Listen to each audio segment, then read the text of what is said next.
prenotazioni per i quarantenni, annuncia Zaia che nel pomeriggio si è vaccinato a Godega di Sant'Urbano, seconda dose Pfizer. In Veneto resta l'intervallo di 42 giorni come stabilito dal Ministero.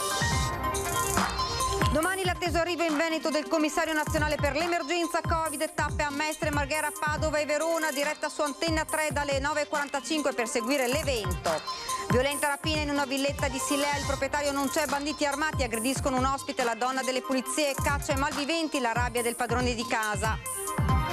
Assalto ai distributori di benzina con la ruspa, trovati tutti e 4 i componenti della banda criminale che ha colpito in Veneto e Friuli Venezia Giulia. Uno di loro è morto nel tentativo di scappare alle forze dell'ordine un mese fa.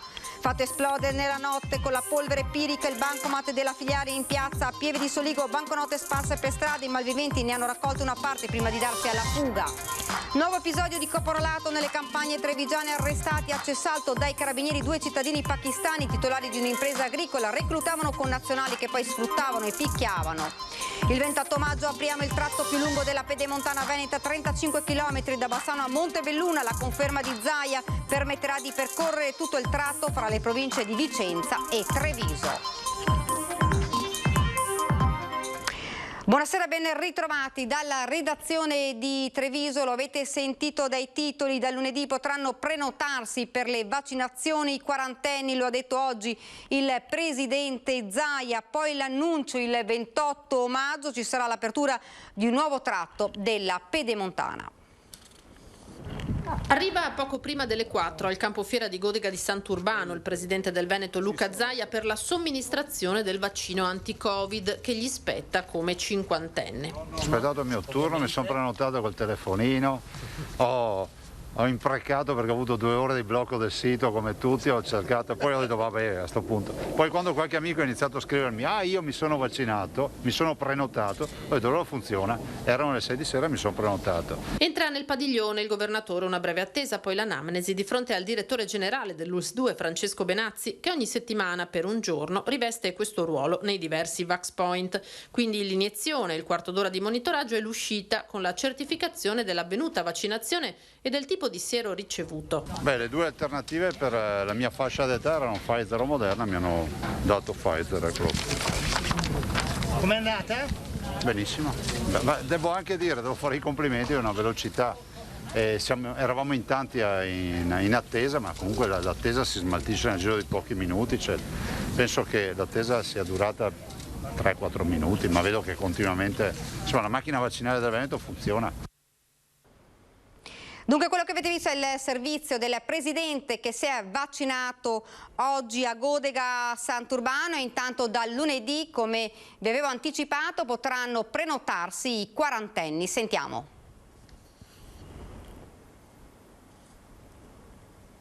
Faccio appello ai cinquantenni, oggi vado a vaccinarmi, mi sono prenotato, quindi se qualcuno avesse intenzione di... chi ha deciso di non vaccinarsi è chiusa lì. Ma se qualcuno sta ancora pensando quando mi prenoterò, quando farò, lo faccia, perché vi avviso che da lunedì noi apriamo i quarantenni.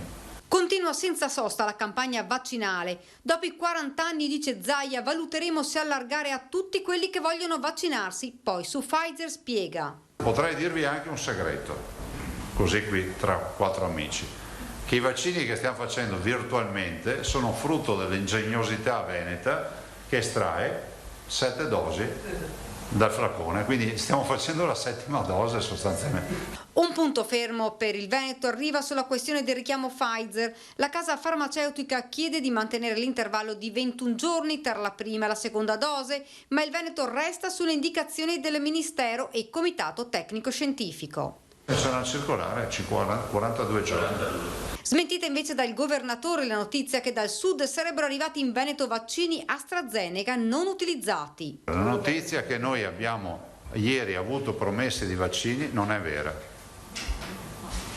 Io c'ero in riunione.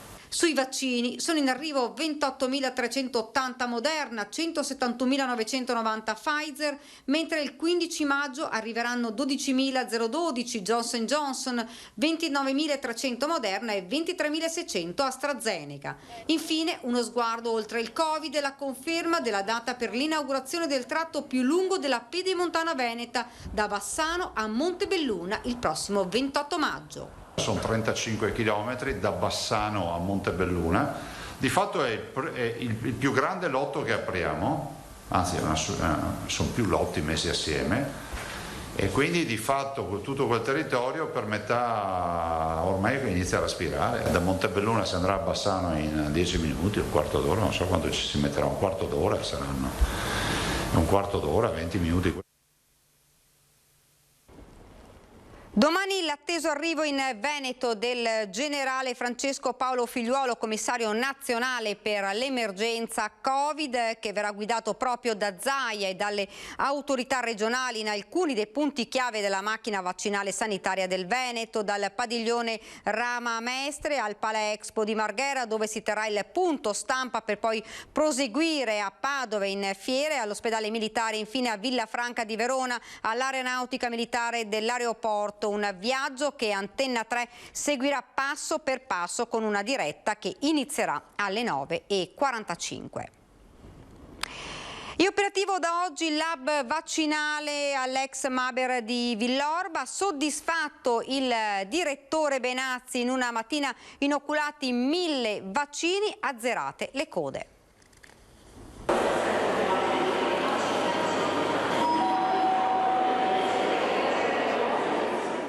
Dall'ingresso con lo scanner per la misurazione della temperatura all'assegnazione del numero di accesso fino al primo step con il vero e proprio check-in.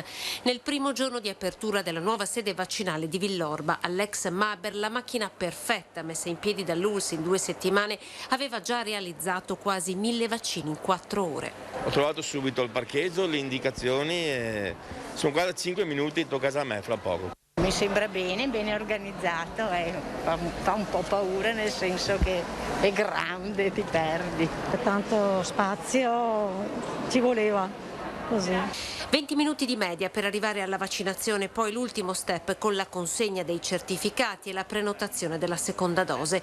Evidentemente soddisfatto il direttore generale Francesco Benazzi. Con oggi l'Hub effettuerà almeno 4.500 vaccinazioni, ma il potenziale è di 10.000 al giorno per snellire così l'afflusso agli altri centri vaccinali. È una sensazione bellissima perché non vediamo code, la gente riesce nel giro di mezz'ora a fare tutto, è soddisfatta e questo per noi è una grande soddisfazione. E proprio qui potrebbero essere destinati spazi anche ai medici di base. I medici di famiglia che vogliono accedere a centri come questo possono venire a vaccinare con noi chi vogliono. Medici di base a cui a breve sarà consegnato il lotto di Johnson & Johnson, arrivato anche nel Trevigiano. I nostri direttori di distretto stanno raccogliendo le adesioni di medici di famiglia per poi distribuire Johnson & Johnson. 18 e 19 maggio sono previsti richiami per le persone vaccinate a domicilio. Fine mese inizierà la formazione per i farmacisti, che proprio qui verranno a fare tutoraggio. Il pensiero in questa giornata, andata come sperato, alla fine è stato per la giornata internazionale dell'infermiere, che si festeggia proprio il 12 di maggio. Meritano, il titolo di eroi quando è stato dato era veramente perfetto. Il sindaco di Monastir rassicura i suoi cittadini nei comuni che ancora superano la proporzione tra positivi e abitanti dei 250 casi ogni 100.000 come qui a Chiarano e Segusino. Non scattano chiusure o divieti, ma occorre impegnarsi per far sì che il contagio non si diffonda. A Monastir ci sono 17 positivi riconducibili a qualche nucleo familiare. Cosa è successo? È successo che in pochi giorni sono aumentati e quindi vogliamo assolutamente stroncare il trend. Monastir è uno dei 3 comuni della Marca in cui la situazione epidemiologica è ancora sotto stretta osservazione per l'attuale numero di positivi in proporzione alla popolazione, motivo per il quale nella mappa dei contagi del territorio dell'ULSS 2 vengono segnalati in rosso. Questo è un calcolo in base agli abitanti, naturalmente il dato è di 17 positivi su 4.400 abitanti, che è riconducibile agli oltre 250 su 100.000 abitanti e quindi sì, effettivamente siamo altini, anche se non succede nulla. Il superamento della soglia di attenzione non comporta restrizioni, chiusure o nuovi divieti. I cittadini, rassicura assicura il sindaco, possono stare tranquilli. Ma occorre fare il possibile perché la tendenza si inverta e Moro invita tutti a rispettare le norme anticontagio e non solo. Il vaccino è la soluzione a questa epidemia e quindi mi raccomando, vacciniamoci perché è la soluzione, è quello che ci consentirà di tornare, seppur lentamente, però alla nostra vita di sempre che ci manca e che vogliamo recuperare al più presto. Siamo alla cronaca, rapina in un casolare a Silea, sotto shock un ospite e la donna delle pulizie. Picchiare, minacciare senza nessun tipo di motivazione è veramente oggigiorno insopportabile. È ancora scosso Matteo Gobbo per i terribili momenti che hanno dovuto passare la donna delle pulizie e un suo ospite mentre lui non era in casa. Un vero e proprio assalto armato accaduto ieri in pieno giorno verso le 11 di mattina nella sua abitazione in via Montirone a Silea. Attimi di terrore iniziati quando i due individui con la mascherina al volto sono riusciti a penetrare in questo casolare dopo aver infranto il vetro di una porta-finestra e riuscendo a cogliere di sorpresa il 67enne di San Michele al Tagliamento e la 40enne di Villorba, entrambi sotto shock per le minacce e le percosse subite dai due malviventi. I suoi amici come stanno adesso? Non stanno fisicamente bene perché hanno avuto delle percosse e di conseguenza ci sono delle fratture. Per nulla intimoriti dalle due persone che forse non si aspettavano di trovare in casa, i due ladri hanno iniziato a minacciarle per farsi dire dove potevano essere contanti e gioielli. Uno dei due, brandendo un piede di porco, ha colpito più volte l'uomo agli arti, tanto che l'uomo ha poi dovuto ricorrere alle cure dei sanitari, mentre il complice, armato di pistola, rovistava nelle stanze della casa. Erano muniti di arma, non sappiamo se vera o non vera. Erano in due? Erano in due, dal centro dell'est. Sul fatto indagano i carabinieri che stanno cercando indizi utili per dare un volto ai due malviventi, anche grazie all'ausilio delle telecamere di videosicurezza installate in tutto il territorio. Magro il bottino che i banditi sono riusciti a prelevare. Sembrava nulla. E invece ieri sera personalmente mi sono accorto che sono mancati alcuni orologi. In questa abitazione i proprietari nell'arco di 20 anni hanno subito 4 intrusioni, questa volta però un furto poteva finire in tragedia. Si dovrebbe intervenire ma in maniera seria per dare sicurezza alle persone.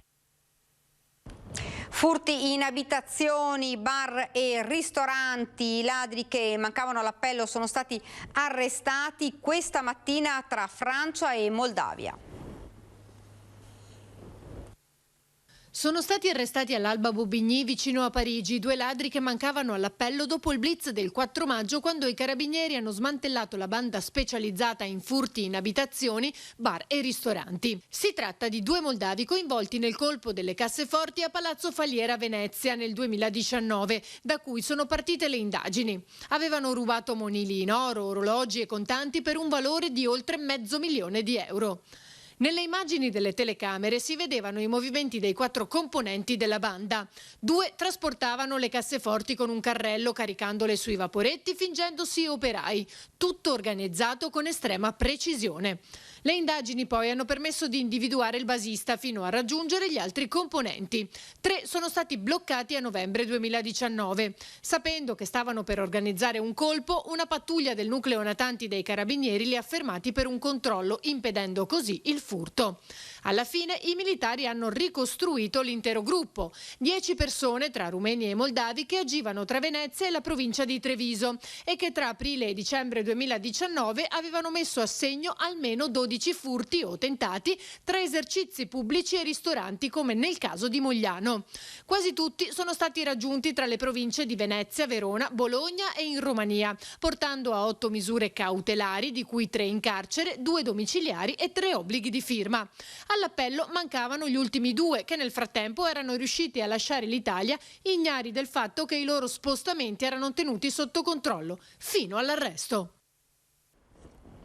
Assalto ai distributori di benzina con la ruspa, trovati tutti e 4 i componenti della banda criminale. Uno di loro è deceduto nel tentativo di scappare alle forze dell'ordine un mese fa.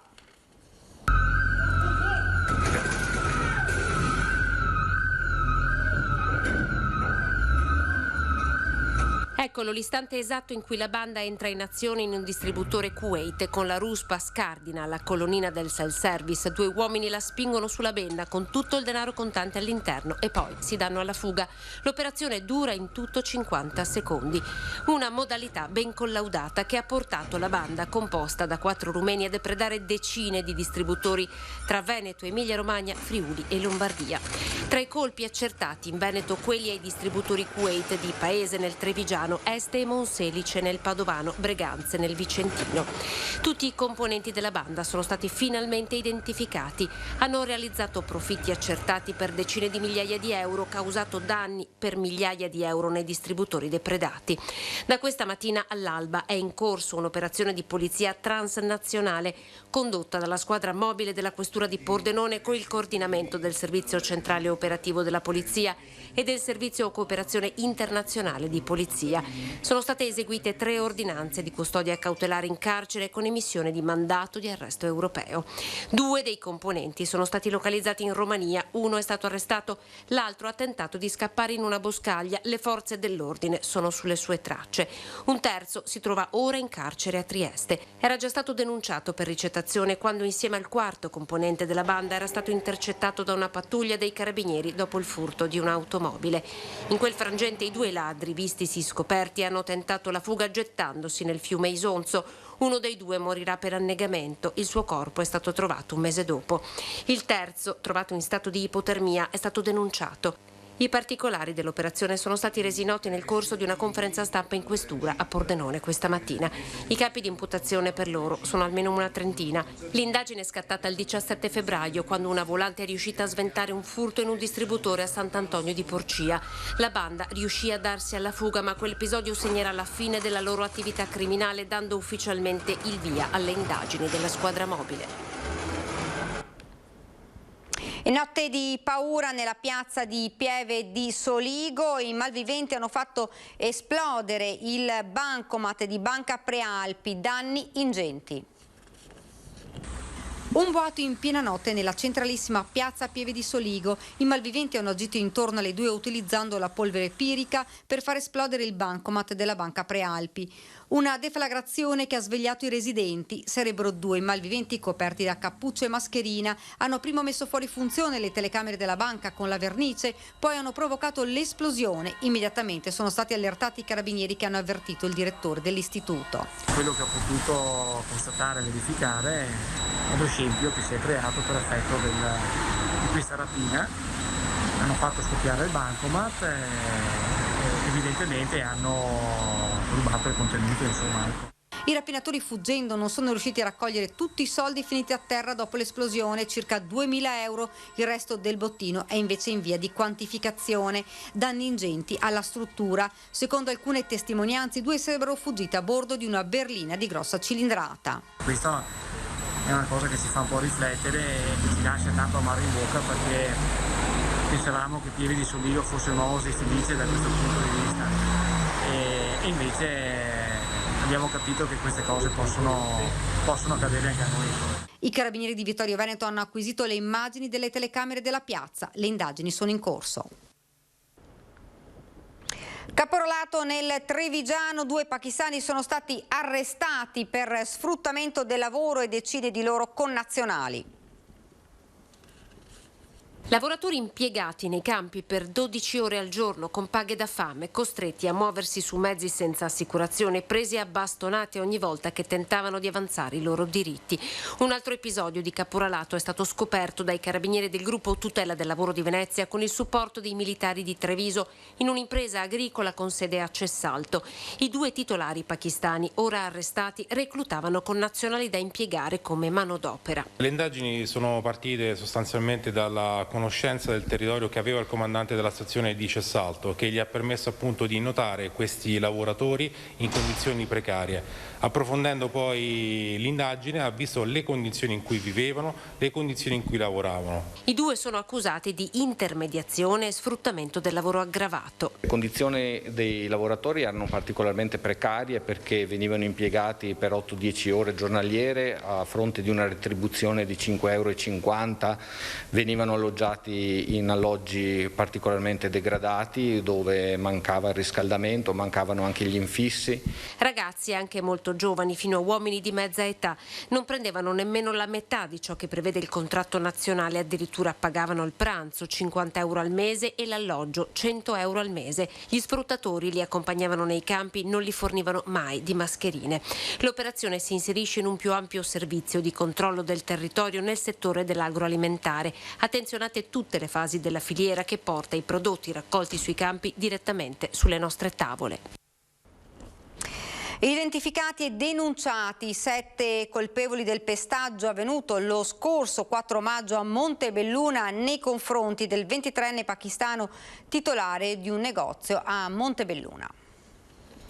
Quando io ho caduto gioco come calcio, perché tanta gente non è che poco. Lo avevano preso a calci come un pallone, ci aveva detto Mushtaq Saival, il 23enne pakistano titolare del negozio di kebab di piazza Monet il giorno dopo l'aggressione. Ora, grazie ai carabinieri della stazione di Montebelluna, i responsabili di questo vile pestaggio avvenuto nella serata dello scorso 4 maggio sono stati tutti identificati. I 7 uomini di età compresa tra i 22 e i 34 anni di Montebelluna, quasi tutti parenti tra loro e con precedenti penali alle spalle, sono stati deferiti in stato di libertà per i reati di rapina aggravata e lesioni personali aggravate in concorso. Il giovane pakistano, dopo le botte, era stato anche derubato di 1.000 euro che teneva in tasca. Una violenza di gruppo scattata dopo che li aveva redarguiti perché stavano cercando di scappare senza pagare il conto. Più verso 5-6 persone hanno mangiato, loro non vogliono pagare, io ho detto che va bene, non voglio pagare, va via. Ma dopo loro voglio casinare, ma io non mi piace il casino. E quando io stavo parlando con loro, arriva con 2 o 3 macchine, arriva altra persona e subito inizia a picchiarmi. In soccorso della vittima era accorso anche un suo conoscente, anch'egli percosso con calci e pugni e persino colpito con una sedia. Un brutale pestaggio che aveva costretto le 2 vittime a recarsi al pronto soccorso per essere successivamente dimessi con una prognosi per entrambi di 10 giorni a causa dei politraumi al volto e al capo. Ed ora ci fermiamo per qualche istante di pubblicità.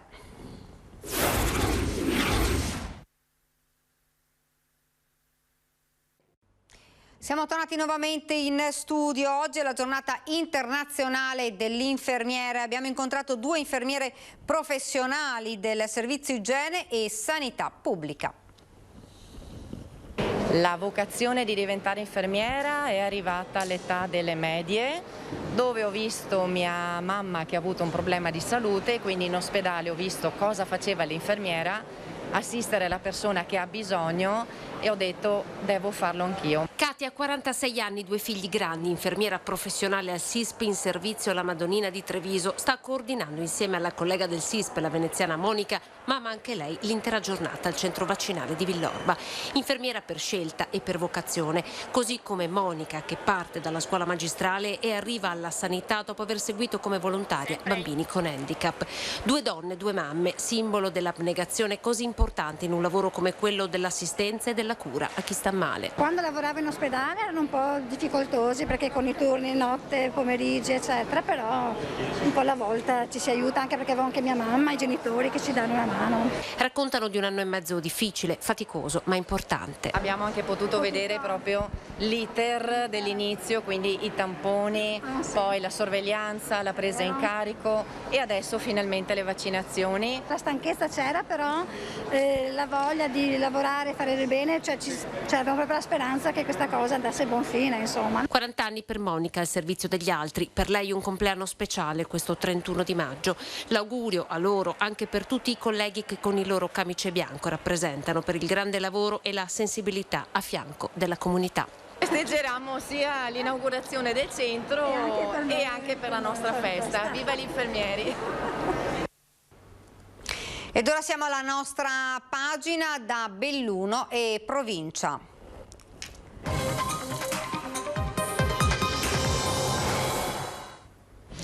Un centinaio di lavoratori di ACC oggi ha manifestato in Calle Larga, nelle vicinanze di Palazzo Ferrofini, e poi a Marghera davanti alla sede della Protezione Civile. L'auspicato incontro fra i sindacati ed il presidente c'è stato e sembra foriero di sviluppi positivi. La volontà della regione è sua, è quella di salvare la CC. Lui si farà promotore, ha chiamato l'assessore proprio quando eravamo con lui, di un tavolo nel brevissimo tempo, quindi domani, dopodomani l'assessore si attiverà, un tavolo che dovrà necessariamente trovare gli strumenti economici per sostenere la CC. L'incontro fra il presidente Luca Zai e i rappresentanti sindacali di categoria di ACC c'è stato, nonostante qualche ritrosia e forse qualche qui pro quo. Non serve far presidio per essere incontrati, primo. Tanto è vero che ero rimasto d'accordo, ieri sera l'assessore ha detto guarda, potremmo tentare di fare venerdì.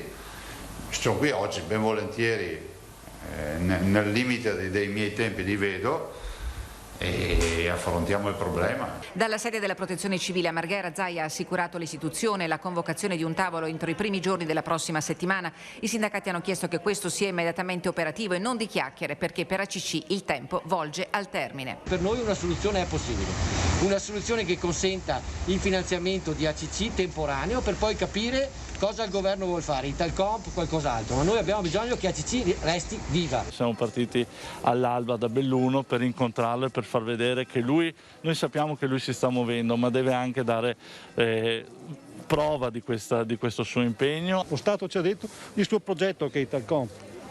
Ha detto ai lavoratori, e i lavoratori l'hanno fatto, i sacrifici straordinari, decurtazioni, stipendi e quant'altro, e adesso ci viene a dire che stava scherzando. I patti vanno rispettati, la promessa di Italcomp è stata fatta dal governo e noi non l'avevamo neanche chiesta. La proposta del sindacato alla regione è quella di predisporre un piano che coinvolga i maggiori fornitori e clienti di ACC disponibili a finanziare transitoriamente l'azienda, che è la storia industriale, sociale ed economica della provincia di Belluno. In mattinata i lavoratori si sono fatti sentire in Calle Larga a Venezia e lì hanno incontrato una rappresentanza di consiglieri regionali, assieme a loro anche Cristian Ferrari, segretario regionale della CGIL. Serve una politica industriale e dobbiamo iniziare a farla a partire da questa situazione.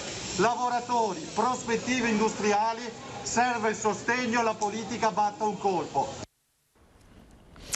È a metà strada, ma è già soddisfacente la ricognizione svolta dagli esperti incaricati dalla provincia per creare il brand del territorio, la carta d'identità strategica per lo sviluppo del turismo. Il marchio con le linee guida sarà disponibile già per il prossimo autunno. Maestosa, avventurosa e autentica, così la provincia di Belluno è definita dai visitatori italiani, inglesi e tedeschi, intervistati per comprendere come le persone percepiscono il territorio. Il sondaggio online ha intercettato in prima battuta 2000 persone, i tour operator che viaggiano in quest'area in tutte le stagioni. Roberto Locatelli e Tom Bunkle sono i due pezzi da 90 scelti da Palazzo Piloni per la creazione del brand della provincia. Il lavoro di consultazione svolto da Tom Bunkle è a metà strada, ma già sono emerse indicazioni chiare per sviluppare la strategia che definirà l'immagine del bellunese. Non può essere The Land of Venice perché, spiega Bunkle, pur se è un buon marchio non ci dice quali sono le caratteristiche dei nostri luoghi né come le persone percepiscono questo territorio. Quando si esce e si fa marketing occorre avere una strategia a monte, una strategia che deriva dall'individuazione del nostro territorio, della personalità del nostro territorio. Bisogna creare le fondamenta, su queste fondamenta poi si costruisce le strategie per il turismo. Buono il lavoro svolto da DMO con il marketing, ma non si possono comunicare personalità e caratteristiche senza un brand. Lo studio di Tom Bunkle è il presupposto per creare un vestito alla provincia di Belluno, un marchio che da turistico diventi territoriale. Il turismo è l'abbrivio, il vero goal è poi che questo diventi territoriale, quindi che diventi condiviso, che diventi utilizzato e che diventi distintivo e rassicurante per tutto il territorio. L'obiettivo dichiarato Chiosa Locatelli è quello di avere entro l'autunno il brand operativo con le sue linee guida. Sarà quella la base che la DMO o chi per essa dovrà far crescere autonomamente e in prospettiva. Ed è davvero tutto per questa edizione del nostro telegiornale. Vi lascio alle previsioni del tempo. Grazie davvero per averci seguito. Arrivederci.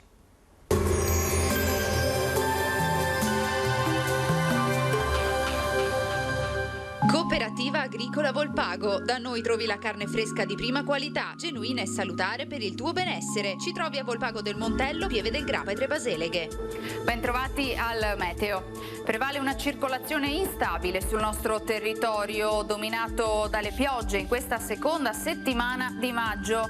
Ma vediamo il dettaglio di giovedì 13. Sul Veneto situazione variabile, come possiamo vedere dalla cartina sarà un'altra giornata incerta, con spazi di sereno anche significativi fino al mattino, ma anche degli addensamenti nuvolosi, soprattutto a partire dalle ore centrali e con qualche precipitazione a carattere sparso, locali rovesci e temporali. Temperature stazionarie minime tra 8 e 11 gradi, valori massimi invece tra i 17 e i 21 gradi.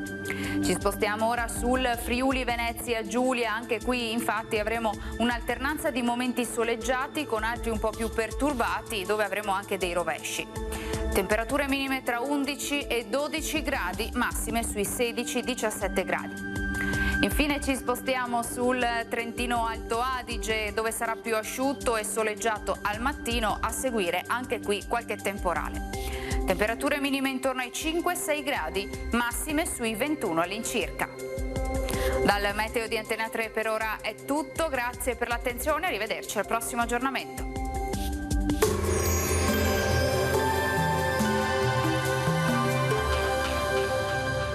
Cooperativa Agricola Volpago. Da noi trovi la carne fresca di prima qualità, genuina e salutare per il tuo benessere. Ci trovi a Volpago del Montello, Pieve del Grappa e Tre Baseleghe.